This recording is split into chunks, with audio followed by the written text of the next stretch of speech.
Okay, it's 1 o'clock, and we will go ahead and get started with this month's AGU AGI Heads and Chairs webinar. I'd like to welcome you to today's session. So first, a couple introductions from AGU. We have Billy Williams, Executive Vice President of Ethics and Organizational Advancement, and Eric Hankin, who is the Assistant Director for Career and Student Programs at AGU. I'm Christopher Keene, Director of Geoscience Profession and Higher Education at AGI, and my colleague Leila Gonzalez from AGI is also online for today's webinar.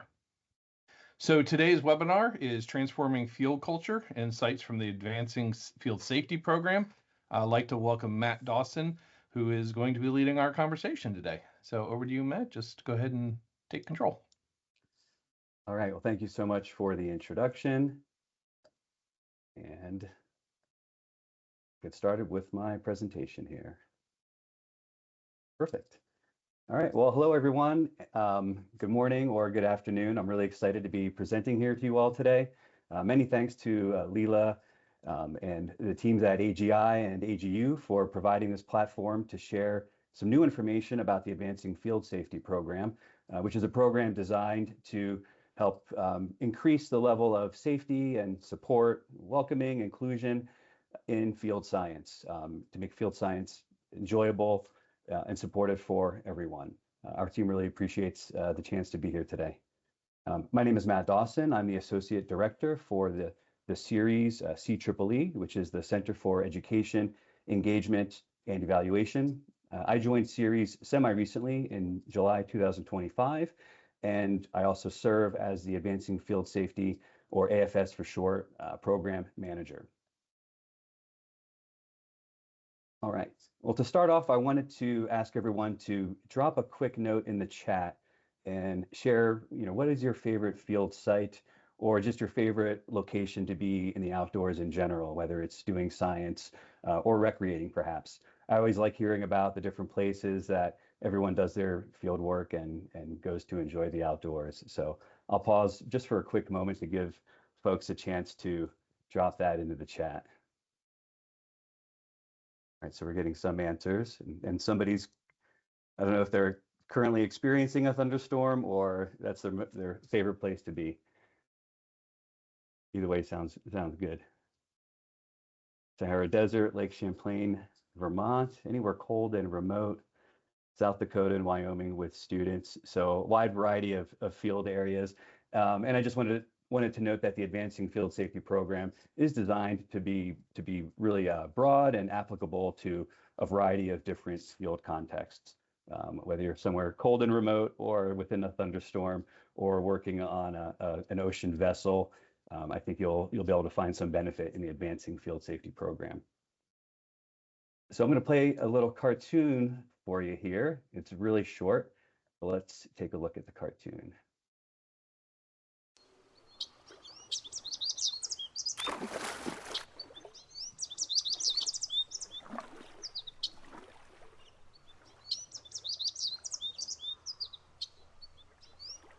While watching the cartoon, think about what you notice that's going wrong with this field situation. And if you'd like, drop a note into the chat with any observations you have about things that just aren't right here.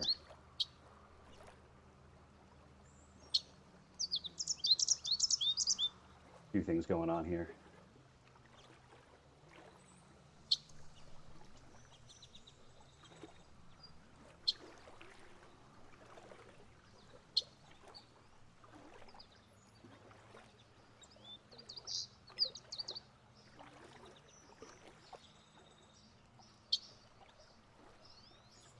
So via the chat, what are folks noticing that's happening in this field situation? And does any of it look familiar to you? Is this team ready for a big field campaign? What are your thoughts? You can use the chat for that. Event planning is not inclusive. Yeah, the meal plan, very much not inclusive. There are some power dynamics happening, sexist remarks, non-inclusive food options, insensitivity to dietary restrictions. Some people felt unsafe. Some people felt unsafe and voiced that concern, and their safety concerns were pretty much ignored.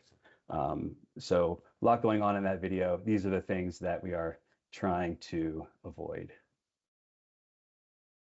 All right. So in that cartoon, we saw there were some physical hazards. People voiced concerns about them. Their concerns were dismissed. There are certainly some examples of microaggressions, which included like sexism and gender harassment even. And there's definitely some cultural exclusivity happening around the meal planning and also, around the meal planning. And in the chat, some people felt unsafe and there was a lack of respect for different voices. So thanks for contributing via the chat. And throughout the webinar, I'll ask a handful of questions here and there and would love to see responses via the chat, and I'll keep an eye on those as we go. All right, so now a quick overview of what I'm going to cover today in the webinar. So I'll talk a little bit about some of the motivation and evolution for the Advancing Field Safety program. This was covered in pretty good detail last time we were able to present in this venue, so I'll move through that portion fairly quickly, just at kind of a high general level. But then I'm going to dig a little bit deeper into our training program.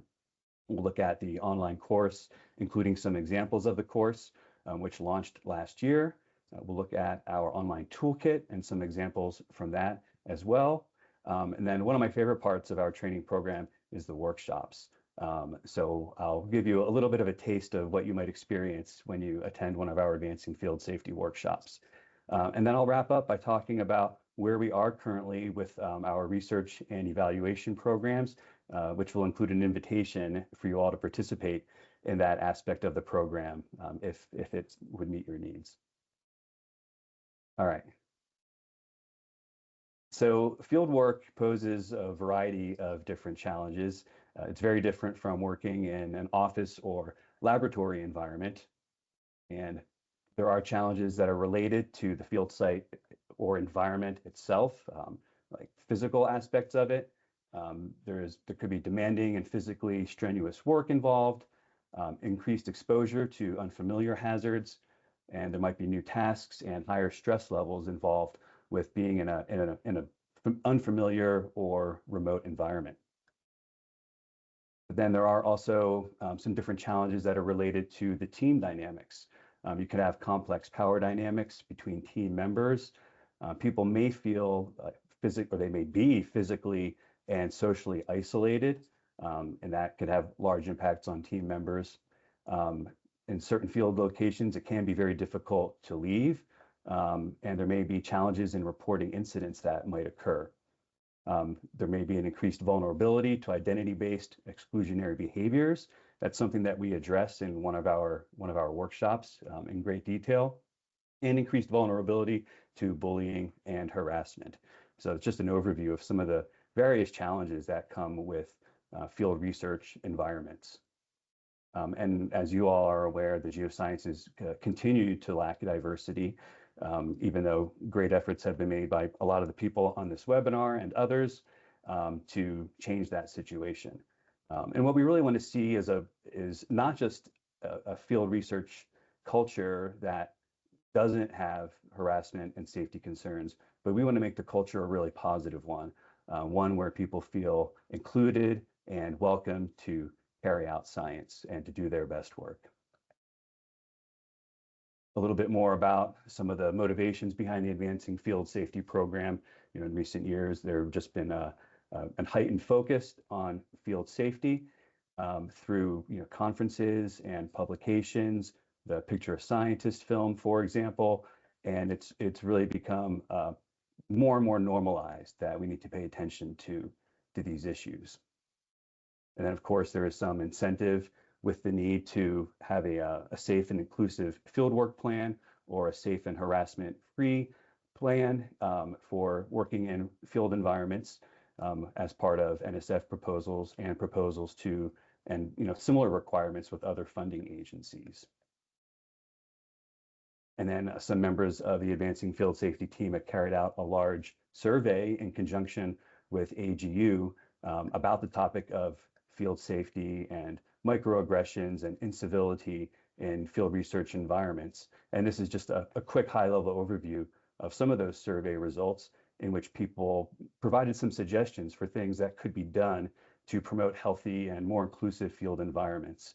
Some of the top suggestions are ratifying codes of conduct, pre-field safety and DEI training, reporting mechanisms that are very clear and reliable, among some other suggestions. Bystander intervention training, that's something that the Advancing Field Safety program is very much focused on as well. So altogether, these are just some of the various factors that motivated us to create the Advancing Field Safety program in order to address all the many of the various needs around improving field culture and field safety. And a lot of field safety training previously focused on physical and objective hazards, things that are environmental, terrain issues, storms, lightning, wildlife encounters, without paying as much attention to the various human factors involved, as some of our team members like to call the people parts of field safety. So Advancing Field Safety attempts to integrate those and works at the intersection of the human factors and the objective hazards that exist in many field environments. And these are the goals of the Advancing Field Safety program, to increase the competence of field researchers on topics of safety, anti-harassment, positive field culture, and risk management, to facilitate fieldwork preparation by providing easily implementable risk and harassment mitigation toolkit, broaden participation in fieldwork by fostering a culture change towards a welcoming and supportive environment for all, and to research the effectiveness of our training and our toolkit and other resources. So these are the goals of our program. And this is the team behind the Advancing Field Safety program. As you can see, it's a very large team. We've got some folks who do general program management and coordination, a large team that developed the various resources in the training program, the videos, the assessments, the online toolkit, and we also have a team that is carrying out the research and evaluation portion of the Advancing Field Safety program. And in addition to the team that you see here, we have an advisory board, content experts, and we receive support from a host of other people spread across the world in various different organizations, Switzerland, New Zealand, and elsewhere. And then a bit of a quick history about the Advancing Field Safety program. It really got started back in 2019 under the name the FieldSafe program, which was housed at CIRES at the University of Colorado Boulder, which then joined forces with the ADVANCEGeo Partnership. Initially, there were in-person workshops happening, and then due to increased demand, then online workshops were developed, increased demand, and also the COVID pandemic era. So then developed online workshops and debriefing sessions. And then the current phase that we're in centers around a massive open online course that started in 2024. And we intend to carry forward into the future. And now we've added the workshop component to the training as well. And here's a high-level overview of the different parts of the Advancing Field Safety program. It involves the basic training program, which is made up of the online course and online workshops. There is also an online toolkit of resources that any field researcher or team can customize for their own field context and their own needs. And underlying all this is our effectiveness research and evaluation protocols, all with the goal of helping to foster a transformation of field research culture. And I'll start by talking about what our training program looks like currently. And I'll begin with the online course component of the program. We have an online course. It's hosted on the Coursera platform. It's designed to be an asynchronous course. So different field team members can take it on their own schedules. And all the course consists of 7 different modules, which each take about 1 hour to complete. They each include 3 to 6 or 7 videos in them, some assessments that take place incrementally as you watch the videos, and then also a final assessment at the end of the course. The 7 modules are the following: preparing for and evaluating hazards, and that includes both objective and subjective hazards, communication and leadership, the different roles and styles, codes of conduct, which also talks about building norms agreements. That's the focus of one of our workshops. Bystander intervention. That module also has a workshop that goes along with it. Effective mentoring, keeping whole field teams safe, and navigating different cultures in the field. So that's an overview of all the different modules in the online course in the Coursera platform. And this might be a little bit hard to see, but this is what the course looks like when you actually enroll in it within Coursera. You can navigate through the different modules. You can actually watch the videos in any order you'd like. You can watch the ones that are most relevant to you first. You can go back and rewatch them and navigate through those, and then move on to the assessments. And there are associated readings within the Coursera platform as well. And then I'm going to play 2 really short snippets of some of our training videos. This first one is from Module 1, preparing for and evaluating hazards. And this is a video that talks about a decision-making tool that we call the risk matrix, where on the y-axis you have the likelihood of an event happening, and on the x-axis, what level of consequence would arise if that event were to happen. So we're, high likelihood and high consequence is in the upper right quadrant. That's the no-go zone. And then, low likelihood, low consequence is in the lower left quadrant, the go zone. But I'll play this short video for you just so you can get a sense of how the online course works. So let's revisit that backcountry campsite selection decision. Let's say you're selecting a campsite in bear country, and team members will be going to a secluded latrine location by themselves. So the chance of running into a bear is small, but the consequence of encountering a grumpy old grizzly bear are high. So this pushes the campsite location out of the green and into the orange box. Here, you need to pause and think about what risk reduction measures you can take. For the bathroom bear situation, this might be to take bear spray with you or to set up a buddy system. But it only turns into a go scenario if you are sure that the measures are enough to mitigate the risk, because bear encounters can cause serious injury. Other considerations center on the likelihood of an incident, and it may include the frequency of reported bear encounters, visibility and being able to see a bear approaching, among other factors. All right, and the purpose in showing these videos isn't to try to teach this particular content, but just to give you an idea of the type of content that is provided and the style in which it's delivered. And the instructor for this module is Alice Hill, who is the founder of the FieldSafe program, which was the origin story for advancing field safety. And Alice is still heavily involved in the program and one of the leaders of the workshops that we offer. I'll do one more short video clip. And this one is from Module 2, which focuses on communication and leadership and different roles of leadership and different styles of communication and leadership.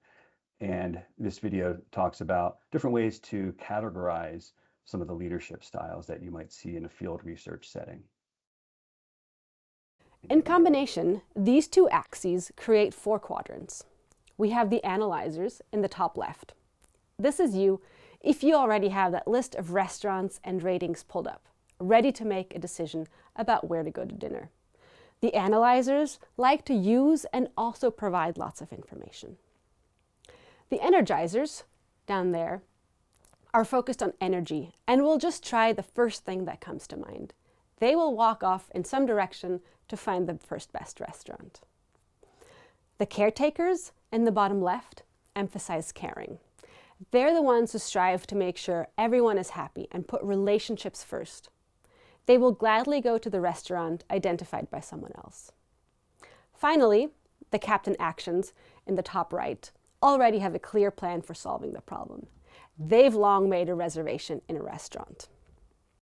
All right, so that gives you a little bit more of a sense of how the course works. The videos are relatively short, like 3 to 12, 13 minutes in length. And again, you could sit down in one day and complete the course in somewhere between 6, 7, or 8 hours, or watch it over a period of time, whatever suits your schedule best. So that's the online course. That's one half of our training program. And the other half are our workshops. I'll say a little bit more about the workshops here. The workshops are held on Zoom. Each one lasts 90 minutes. There are 2 workshops. The first one focuses on bystander intervention and provides some scenario-based practice in what one might do to intervene in, when a negative situation or interaction is occurring in the field. The practice is based on real scenarios that have actually been reported by real scientists. The second workshop is also 90 minutes in length, and that one focuses on norms agreements, which are a key part of a field team's code of conduct. And what we do in that workshop is help individuals or a team get started on the process of writing out part of their norms agreement. We don't have enough time to get through the whole thing, but we help initiate that process and get it started. So those are the 2 workshops. The first workshop, again, it's focused on bystander intervention, and some of the topics that it covers are the different types of exclusionary behaviors that might be seen in a field situation, the various barriers or motivators that would cause somebody to intervene or not intervene, the 5 Ds of bystander intervention, and then also that practice with some real world scenarios that have actually happened. And what I wanted to do here is give you some little snippets of what happens in the bystander intervention workshop. We talk about the different types of exclusionary behaviors, and then also talk about why people may or may not intervene in a certain situation. So what I want to do here briefly is just have you all reflect for a moment on, what are the things that keep you from intervening if you encounter an uncomfortable situation. And this might be in a field research setting or just in your regular life. And drop a note in the chat if you're comfortable doing that. What are the things that might keep you from intervening when you encounter an uncomfortable situation?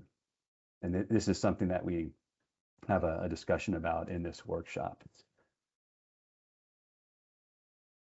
And I'll look here in the chat and read out some of the responses. Somebody mentioned power dynamics. Yeah, if you feel like you are on the lower end of that dynamic, you might be less inclined to intervene. The assumption that somebody else will address it, that is a big one and a very common reason for not wanting to intervene, not wanting to escalate. That's a really good point. And when you are intervening in a situation, it's something you have to be very mindful of, is not that your intervention doesn't cause an escalation and make things worse. Not knowing the relationships between the parties involved, fear of retaliation, insecurity in an unfamiliar group, danger to self. You have to keep that in mind. Lag time, needing time to process it before deciding how to intervene, and not wanting to embarrass anyone. These are all really, really good responses. I know for myself, one of the things that stops me sometimes is just doubting myself, or maybe thinking that I might not be understanding what I'm seeing. They didn't really say that, did they? So there are a lot of reasons why somebody might be disinclined to intervene. So thank you for all those responses. And again, this is just an overview of some of the common reasons. And I think at least one person in today's webinar mentioned each of these. So the diffusion of responsibility, somebody else is going to do something, recognition, apprehension, maybe a misunderstanding, pluralistic ignorance, where you think that this isn't so bad, not being asked, and just systems of oppression. So these are some of the things that we go into in more detail in the bystander intervention workshop. But then on the flip side, there are certainly things that make you want to intervene. There are a lot of things that stop you from intervening. But what are some of the things that would motivate you to step in and take action in an uncomfortable situation? And again, you can drop some ideas in the chat And again, we're not going to go into this in detail. This is just to give you a sense of the things that we cover in the content of the online course, and then dig into a little bit deeper in the follow-up workshops. So any thoughts on the things that motivate you to intervene? Wanting to help somebody, protecting others. There might be clear direct harm that's going to require a quick intervention. Power dynamics, yeah, power dynamics can go both ways. It might prevent you from intervening, or it might motivate you because somebody is abusing the power. Or you might feel like, hey, I'm the only person here with the power to do something, so I am going to step in. So there are a lot of reasons, things that might motivate you to intervene. In some of our workshops, I feel like there's always one person who says anger, like they get angry at seeing somebody being harmed, and that might motivate them to step in and doing something. So humbling someone, reestablishing norms, preventing a bad situation from getting worse. So a lot of really good ideas here. And then this is an example of one of the scenarios that we actually use in the workshops. And this is a real scenario. I imagine some of you in the audience today have seen this or something really similar happen. But the scenario that we dig into, one of the scenarios, we do like 5 or 6 in the workshop, is that you observe a man walk over to a woman and say, "Let me help you with that," as he takes the power tools from her hand. The woman is clearly uncomfortable, but does not respond. So we ask people to, imagine that they're a witness to a situation like this, and then to think about which of the 5 Ds of bystander intervention they would use to intervene. And we don't need to go into this, but if anybody had an idea that they wanted to share in the chat about something that they might do to intervene in a situation like this, I think it could be interesting to see what folks think about that, or how they might react, or how they have reacted to it when they've seen a situation like this happen in the past. I'll pause for a moment in case anybody wants to suggest a course of action in the chat. And some of you have probably attended bystander intervention trainings before. Our workshop is modeled very heavily on trainings that are provided by ADVANCEGeo, which is our partner for the Advancing Field Safety program. So we've got a vote for distracting, drawing the man over to another activity, and then directly address them privately. Really simple thing to do, and it could have a big impact on the situation. So, the goal of this workshop is to provide people, with different tools and strategies that they can use and have at the ready, because sometimes, you're processing things and you're hesitant to react, but having this toolkit of ways that you can respond helps people to feel empowered to help out their teammates. A couple other notes in the chat here, and then we'll move on. Say to the man, "Excuse me, I have a question," and call him out when out of earshot. So it's direct and a distraction at the same time. You're directly intervening via a distraction. And depending on personalities and how well I know people, I may ask the woman if she wanted help to give her an opportunity to voice a preference. I like that strategy, and that's giving the individual who's being harmed some power and some say in how things are handled. So again, another example of what we do in one of our advancing field safety workshops. The second workshop focuses on norms agreement. So we talk about codes of conduct and how a norms agreement is a key part of that. And as sort of a way to set the groundwork for what would go into a norms agreement, we talk about what a field team's values are and do a little bit of reflection and brainstorming on that. And then we facilitate a process of developing statements that would go into a team's norms agreement. So if you're getting ready to plan your next field season and you don't yet have a code of conduct or a norms agreement ready, participating in these workshops is a great way to get that process started. We help walk you through that, not through the whole agreement, but getting one started. We offer these workshops for individuals and also for full field teams. Right now we're focusing on field teams more so, but next week we are offering some of these workshops for individuals. And when we work with a field team, we have them write the actual norms statements that they'll put into their norms agreement based on their own field context. But when we are working with individuals who are members of various different teams, we use these made up scenarios instead. This is an example of one of the scenarios that we offer. It looks like this. Junior team members are expected to do all the physical labor, while senior members focus only on data collection and analysis. And we ask the workshop participants to think about this scenario. How might it look with their field team, and what they could do proactively. This isn't about bystander intervention anymore. This is about things that you do in advance in building a norms agreement and building your code of conduct to prevent a situation like this from happening, so that there isn't an unfair distribution of labor within a field team. Again, just more examples as to how we operate these workshops. And people who complete the workshops can get a couple of different certificates. We do have 2 different pathways for certification through Advancing Field Safety. You can get a certificate through Coursera if you complete the course and all the assessments. There is a fee for that, $49, in order to get that certificate. And then there is an Advancing Field Safety certificate, which you get in addition to the Coursera certificate after completing the 2 90-minute workshops.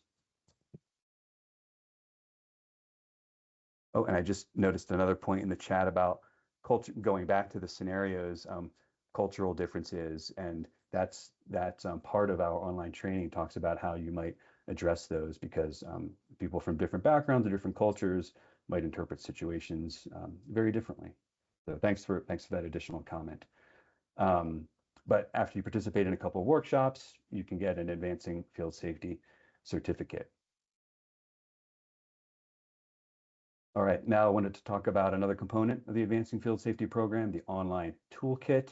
The toolkit has a variety of resources that connect to each of the 7 different modules, and the items in the toolkit are often discussed in the training videos and addressed a little bit in the assessments. But some of the examples of items in the toolkit are things like sample codes of conduct from various field teams and scientific organizations, documents that can help support your incident response and reporting, field handbooks, mentorship agreements, and a whole lot more. Here are just a few specific examples. This is a survey that you use before going into the field to find out what types of accommodations the different members of the team might need in order for them to be successful in their research. Also an anonymous reporting form, and these things can be downloaded and customized for your own field team. So again, this is just a closer look at what the pre-field accommodation survey looks like. We have additional toolkit resources relating to communication and leadership, like a template that can help guide how your team carries out debriefs on like a daily or a weekly basis. And then also a sheet that helps you think about the different types of decision-making styles that are available, and which ones might be appropriate for certain situations. And just another look at some of these examples. One of the toolkit items that we focus on in one of the workshops is the norms agreement template. And that, again, it's a downloadable and customizable template that teams can use to write their norms agreements. And that's done as a collaborative process, as we demonstrate in one of our 2 workshops. A cheat sheet with the 5 Ds of bystander intervention is another. And then an outline of using the ouch and educate method of, it's sort of a bystander intervention method if somebody says something that harms another team member. And the toolkit also has readings as well to supplement the online course. And then underlying all of this is a regime of research to see how effective is our training in transforming field research culture. And the research involves working with field teams to try to measure the effect of the training on the team members' attitudes, knowledge, skills, and behavior. But then also to figure out, if a team goes through the training, is that improving the feelings of inclusion and safety that the individual team members have while carrying out their field work. This is an overview of the research questions, the key questions that we're asking. How does exposure to advancing field safety affect participants' attitudes, knowledge, skills, and behaviors? How does the behavior of participants who have taken the training change following the training? What contextual factors influence the effectiveness of the advancing field safety training? Like the type of team, the size of team, their field location, who is initiating the usage of the training itself. And then in what ways and to what degree do the advancing field safety practices affect field team members' feelings of inclusion and safety, as I mentioned previously. If you are part of a field team and you're interested in participating in our research, we would love to hear from you.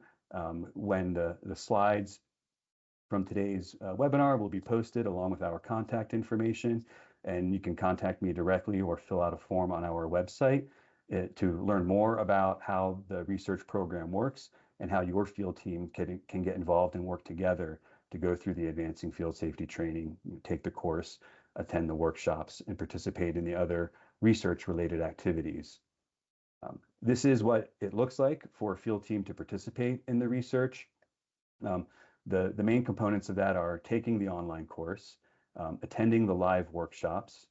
We sometimes refer to them as debriefs, but now I mostly call them workshops, and carrying out the field work. Those are the three main pieces, of course. But then before taking the online course, we ask team members to do a survey. It takes about 30 minutes. Then after taking the course and before attending workshops, we have a second survey. And then after attending the workshops and before going into the field, there's a third survey. And then after going into the field, there is one more survey to complete. And we invite the teams to participate in a focus group meeting or individual interviews, whatever works best for the team's schedule and situation. So these are all the different things that a field team would do to contribute to the research while also receiving professional development and building team cohesion through taking this training together. And these are just some examples of teams that we have worked with or are working with. So a lot of it's been the earth sciences, but also we've worked with an anthropology field team as well, and could work really with any type of, with teams that do any kind of science that is field-based, that takes place in the outdoors, because the lessons learned are really adaptable to a lot of different situations. And then in addition to researching how effective the training is, we also have like a basic evaluation protocol. Whereas the research is focused on entire field teams, the evaluation involves anybody, including individuals who interact with the program at any level, whether it's just taking the course or maybe just attending a couple of workshops. That all is rolled into the evaluation plan, where we want to see how well we're achieving our goals. And so far, we have some preliminary results based on the people who have taken and completed the online course so far, and where we've measured, how prepared do they feel for creating welcoming and positive spaces in the field before taking the course versus after taking the course. And we ask them, like, do you feel like you have the tools to create these welcoming spaces? Do you have the skills to create these spaces? And do you have the knowledge? And as the chart shows, people seem to feel pretty well prepared in general, but after taking the course, their level of preparedness does appear to increase, with more people identifying themselves as feeling very prepared than just somewhat prepared after they've taken the course. And we're continuing to collect this data. This is data that we presented at the GSA conference in October. We'll also be at AGU in a couple of weeks, and I'll mention that at the end of the presentation here, which is coming soon. And then some additional evaluation results so far, again, based on people that have completed the course. We asked, what's their level of preparedness for addressing unsafe spaces in the field? Again, we ask, do they feel like they have the tools and the skills and the knowledge? And again, the number of people who go from prepared to somewhat prepared, or from somewhat prepared to very prepared, we see a nice increase after people have taken the course. And again, this evaluation, these measures are ongoing. And then some additional things that we've learned kind of like anecdotally via feedback from people who have used our resources and attended our workshops are some of the following: that the resources we provide are applicable to a lot of different field contexts.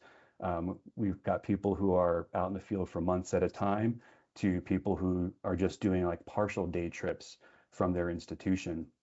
So people within all those ranges have benefited from advancing field safety.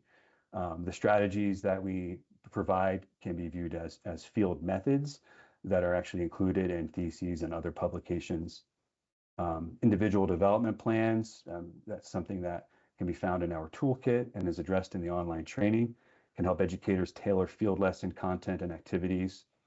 The course also helps integrate ideas of intersectionality. The modules can be mixed and matched for different audiences. Some might be more relevant than others, so it's very adaptable. And it works for undergrads, grad students, professionals, you name it. It's really helpful. We get a lot of good feedback from early career researchers and feel like they are in a really good position to make positive changes in field culture. And it's used by a variety of professionals. At our last workshop, we had a doctor, and they are a medical professional on ocean vessels that are research focused and not research focused, but they still found the training beneficial, even though it wasn't, they're not a field scientist per se. So works in a wide variety of contexts for a variety of people and professionals and students. So, all right, all of these things put together are done with one goal in mind, and that's transforming the culture of field research. And now we're coming towards the end here, and all this can be found on the Advancing Field Safety website. It's fieldsafe.colorado.edu. On our website, you can access the course. You can sign up to take part in our research program to measure the effectiveness of the training. You can use the toolkit resources. There's also a form where you can share resources with us. We love hearing from the community, and just had another new resource submitted to us a few days ago that'll soon appear on our website. We have a monthly newsletter. The next one goes out any day now. You can subscribe to it on our website, and we're also pretty active on LinkedIn as well, and like hearing from workshop participants there and seeing how people are using advancing field safety. All right, now tying back to the beginning of the workshop and some of the types of field situations we hope to mitigate and address through our program are things like how people respond to physical hazards and how people evaluate them and try to mitigate them, microaggressions, cultural exclusivity. These are the things that we are aiming to minimize in field research. So also want to kind of finish by adding that the Advancing Field Safety Program is funded by the National Science Foundation. It's a partnership between CIRES and CU Boulder with the ADVANCEGeo Partnership and people from a host of other organizations as well. And I just want to acknowledge, all the great people behind the program. And a big thank you to AGU and AGI for inviting us back to give an update and talk a little bit more about our program. We're really proud of where we are today, and it's been, I'm relatively new to the program. I've only been with it for about 5 months now, and the people I've gotten to work with are amazing, and it's been truly rewarding to see how people are using advancing field safety with their field teams, especially through our interactions at the workshops. So that's the end, and I think we may have time for questions and answers, but I'll defer to the AGU and AGI team. Thank you very much, Matthew. Yeah, we do actually have good time for questions, and if you would like to audibly ask questions, please just raise your hand. We'll unmute you, or feel free to put them in the chat. I do have one. Looking at your assessment results were really good. I'm just sort of curious, do you have an insight into the background of the individuals that ended up with the feeling very prepared? So your sort of marginal cases sort of evaporated in the afterwards, and so were these people that came in with other training and maybe just felt somewhat prepared, and then it really gelled, or were there other dynamics that you were able to tease out on sort of who sort of leapt way ahead on this? Yeah, that's a wonderful question, and unfortunately, I don't have the answer to that. The analysis is still ongoing, but I hope to report back on that. Or we may have that ready in time for AGU. So we are giving a poster presentation at AGU. So I'll check in with the team about that question and see if that's something we might be able to highlight, because that would be really interesting. Okay. What I can say in general is that we do see a wide range of people, like in terms of career levels, who are taking the course and attending the workshops. There are quite a few graduate students, a lot of graduate students and early career researchers that we've seen participating. So that's a little bit I could say on that question, but sorry, I'm not able to answer it in more detail. No, thank you. So again, just if there's any questions, lots of compliments on the excellent resources and the like. Could you just switch back to the email contact point? Yes. Someone asked for that.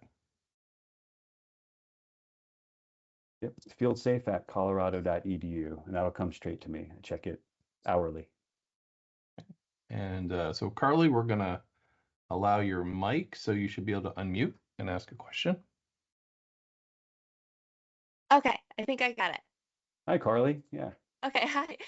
Thank you for the presentation and for sharing some of these resources. It's really great to see this field growing. I'm actually also going to be in the same session at ADVANCEGeo. I was a little bummed to see that it got turned into a poster session because there wasn't enough engagement, but it's still exciting to see that this is now, present in these conferences. I guess my question is, and I kind of saw that in some of the data you shared about, the survey of how prepared people felt, is it seems like the people who engage in these types of opportunities are the people who already care, and the people who might need some of these trainings are not going to be motivated to do it. And so I see a disconnect versus, or in the field of the people who need it have no, it's not regulated, right? Right now, NSF requires some field safety statements, but after serving on panels and seeing how seriously those are looked at, I was a little jaded. I was like, cool, it exists, and oh, maybe it's not actually assessed. So I guess, how do we get this to be more than just the people who care? Yeah, that's a wonderful question, and I would totally agree with your observation that the people that, especially in the workshops that I've been involved with, many of the people who participate are coming there like pretty energized and already, very knowledgeable about field safety and motivated to make change. So it does feel sometimes like preaching to the choir. But I think, one way to address what you're talking about is, I think, kind of flooding the zone in a way and making sure that as many people as possible are taking, this training or trainings by other, similar training by other organizations. There are other folks out there doing similar work that's really, really high quality. I think the more people that participate in these, the better, because it'll become normalized. I think that's something kind of like what David was saying in the chat. He talked about playing the long game here, but need to speak to the hearts and minds of the next generation. I think that's a big part of what we're trying to do, is get the next generation to normalize these practices, creating norms agreements, bystander intervention being second nature, and having these tools just, really widespread and available and seeming like a normal part of the field research. And that kind of connects back to something on one of my final slides where I think some people are seeing these field safety practices as sort of part of their research methodology. And getting that concept across to more people, I think is really important too. That these skills and strategies are important to doing good science and helping people become the best scientists they can be. I don't know if I addressed your question directly, But, I think another aspect of it is getting, we're trying to get whole field teams involved. And I think when that is done, you have some members of the team who are really excited about this topic and others who are less so.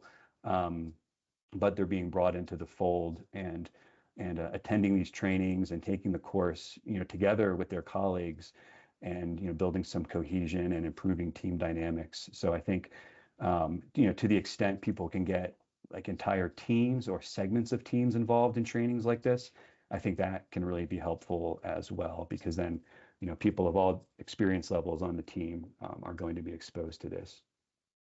And that's a really good question. And I won't be at AGU, but many of my colleagues will be there, and we will have materials and people at the ADVANCEGeo booth in the exhibit hall if you wanted to say hi. Excellent. And I'll just point everyone to the chat. Dave Moak actually had some similar comments that he contributed to the conversation, so folks might want to read those. We do have another question, Matt. So are there any guidelines related to drinking culture? We tend to have drinking as a way to get rid of stress from hard field work, but it's difficult to draw a clear line from the code of conduct in many cases. Yeah, that's a great point and a very good question. So guidelines about drinking culture, in our training, we don't really prescribe specific guidelines like this. However, we do give teams tools to address it. So basically, this is, addressing drinking culture would be something that can absolutely be done through the process of developing your team's norms agreement. And there are some different sections of the norms agreement template we have that I think fit pretty well into the topic of drinking. And I don't have an answer for you right now, but and I'm not trying to advertise our workshops necessarily, but what we do is within a workshop, a field team would bring about some of the issues that they would like to address through their norms agreement. So a topic like this could come up, and we would facilitate a discussion about, well, how can you address drinking culture and keep it from becoming a problem for your field team by being proactive with your norms agreement, which is a far better approach than waiting till it gets to the bystander intervention phase when there is an issue with drinking happening and you have to intervene. We want to avoid having to be that intervening bystander. And one way to do that is by being proactive with a norms agreement. And even if you don't attend a workshop, through the online course, talks about how you as a member of your field team can collaboratively build a norms agreement with other folks. But I think that's something that's very important for field teams to focus on. Excellent. Any other questions from the audience as we head down to the end of our time? Not seeing any. I would like to thank you again, Matt, for an outstanding presentation. The field related support going on in the community is always hugely popular among all the folks in the department. So it's great to have this whole dynamic brought forward, and would appreciate would also like to thank all of our folks in the audience. And certainly understand that at this point it is late in the year, and we'll just wrap up here. So just please stay tuned. We'll have more information coming out shortly, on 2026 programming in support of the academic departments as we head forward. And again, we'll have the recordings of this and other webinars available on the AGI website and our webinar section as well for reference. A lot of folks were talking about wanting to make sure they shared all this material with their colleagues. So that's pretty much a wrap at this point, and I wish everyone a happy rest of the year and safe holidays. And if you're going to AGU, safe trip to there. And again, thank you, Matt.